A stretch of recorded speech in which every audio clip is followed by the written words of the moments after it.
मित्रों, जैसा कि पिछले एपिसोड में हमने बीएनएस की धारा 37 और 38 के बारे में बात किया था। आज हम बात करेंगे बीएनएस की धारा 339, जो पूर्व में आईपीसी की धारा 474 में वर्णित था।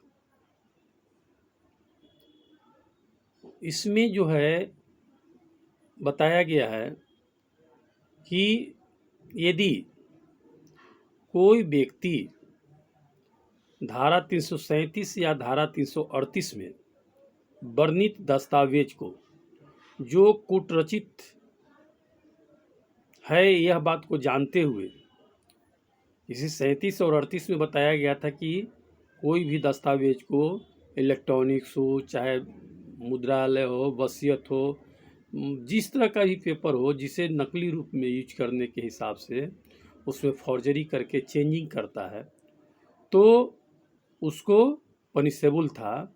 तो उसी चीज़ के बारे में इसमें बताया गया 339 में कि यदि कोई यह जानते हुए कि धारा 337 और 338 में जो नियम है फॉर्जरी का, जो तरीका फॉर्जरी का था कि कैसे कौन में क्या करना है, उसको जानते हुए कि कूटरचित है और उसे असली के रूप में उपयोग लाने के लिए कोई व्यक्ति अपने कब्जे में रखता है तो धारा 339 के तहत दंडनीय होगा।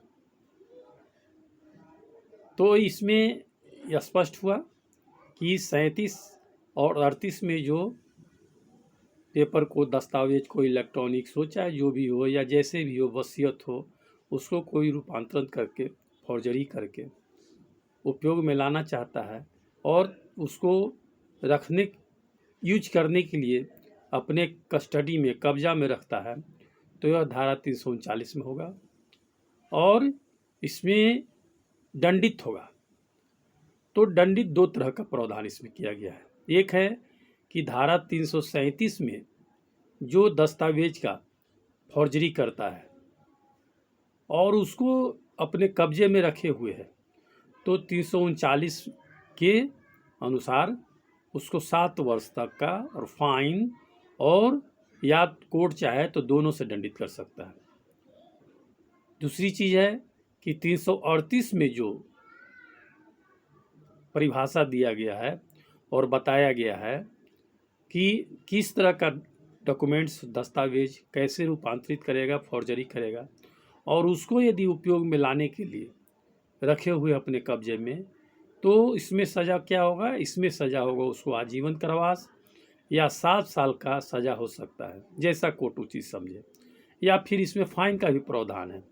तो जैसा कोर्ट उचित समझे, इसे 14 साल तक आजीवन कारावास तक या 7 साल तक या फिर फाइन भी इसको कर सकता है। तो यह हुई 339 के बारे में।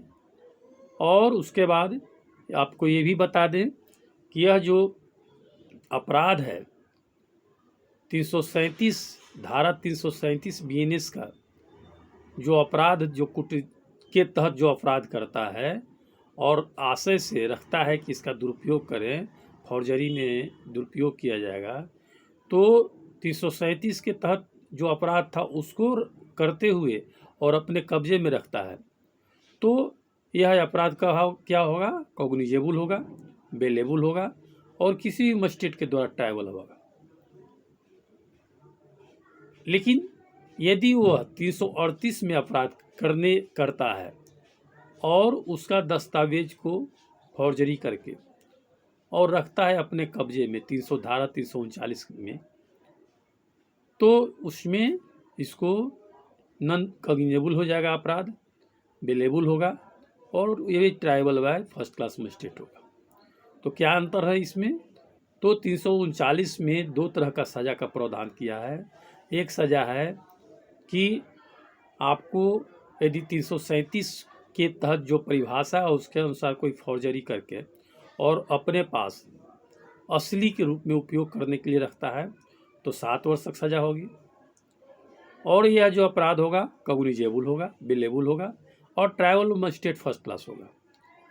दूसरी चीज़ है 338 के तहत यह फॉर्जरी करके और अपने कस्टडी में रखता है दुरुपयोग करने के लिए, तो इसमें यह अपराध जो होगा नॉन कॉग्निजेबल होगा, बेलेबल होगा और फर्स्ट क्लास मजिस्ट्रेट ट्राइबल होगा।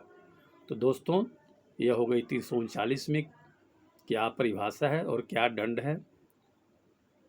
तो ये हुई स्पष्ट, हमने अपने हिसाब से किया, अपने शब्दों में किया। हमें उम्मीद है कि आपको यह वीडियो पसंद आएगा। मित्रों, आपसे एक पुनः रिक्वेस्ट है कि आप इसे अभी तक यदि सब्सक्राइब नहीं किए हैं तो कृपया सब्सक्राइब करें, मित्रों में शेयर करें और मित्रों से भी सब्सक्राइब करने के लिए संभव हो तो अनुरोध करके सब्सक्राइब करवा दें। थैंक यू, धन्यवाद।